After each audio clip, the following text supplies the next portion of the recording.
സ്വാഗതം ആശംസിക്കുന്നു. അസ്സലാമു അലൈക്കും. പ്രത്യേക സ്വാഗതത്തിന്റെ ഒരു ആവശ്യമില്ല.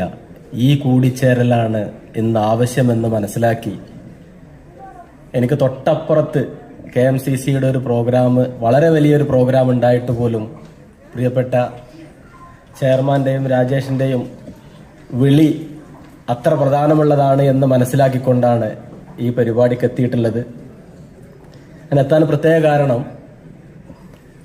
നോമ്പ് തുടങ്ങുന്നതിന് മുമ്പ് ഈ നോമ്പ് തുറയെക്കുറിച്ച് എന്നെ ആദ്യം വിളിച്ചത് പ്രിയപ്പെട്ട രാജേഷാണ്.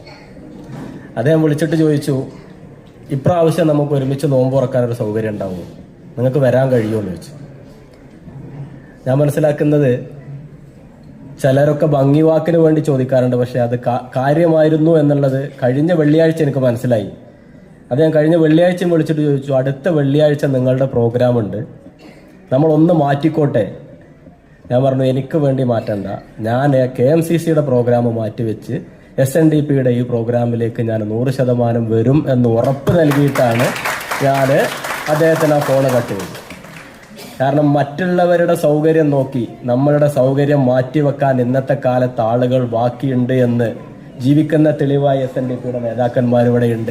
അത് തന്നെയാണ് നമുക്ക് ആവശ്യം, അത് തന്നെയാണ് ഈ കാലഘട്ടത്തിന്റെ ആവശ്യം, ഈ കാലത്തിന്റെ ആവശ്യം. എല്ലാവരും എല്ലാ മതങ്ങളിലും നോമ്പുണ്ട്, ഓരോ നോമ്പിനും ഓരോ പ്രത്യേകതയുണ്ട്. ഈ ഒരു നോമ്പിന്റെ പ്രത്യേകത, നമ്മൾ അവസാനം വരെ ബാങ്ക് വിളിക്കുന്നത് വരെ നമ്മൾ ഭക്ഷണം കഴിക്കുന്നില്ല. അതിനപ്പുറം, അതെല്ലാ മതങ്ങളിലുണ്ട്, അതിനപ്പുറം ഈ 30 ദിവസം നോമ്പ് അവസാനിച്ച് ആ നോമ്പ് അവസാനിക്കുന്ന അന്ന് ആരുടെ കയ്യിലാണോ ഒരല്പം ഭക്ഷണം ബാക്കിയുള്ളത് അവനൊക്കെ തൊട്ടടുത്തുള്ളവന് ആ ഭക്ഷണം പങ്കുവെക്കണം എന്നുള്ളൊരു സന്ദേശം ഇതിലുണ്ട്. അത് തന്നെയാണ് ശ്രീ ഗുരുദേവൻ പറഞ്ഞത്, ഒരു ജാതി ഒരു ദൈവം മനുഷ്യന് എന്നുള്ളത്. അത് യാഥാർത്ഥ്യമാക്കുന്ന ഒരു മാസവും കൂടിയാണത്. ഈ ഒരു പരിപാടിയിൽ പങ്കെടുക്കാൻ സാധിച്ചില്ല, സന്തോഷം നിങ്ങളെല്ലാവരോടും പങ്കുവെച്ചുകൊണ്ട് ഇന്ന് നിങ്ങളുടെ കൂടെ ചേരാൻ സാധിച്ചതിൽ ദൈവത്തിന് നന്ദി അറിയിച്ചുകൊണ്ട് ഈ പരിപാടിക്ക് എല്ലാവിധ ആശംസകളും അറിയിക്കുന്നു. അസ്സലാമു അലൈക്കും.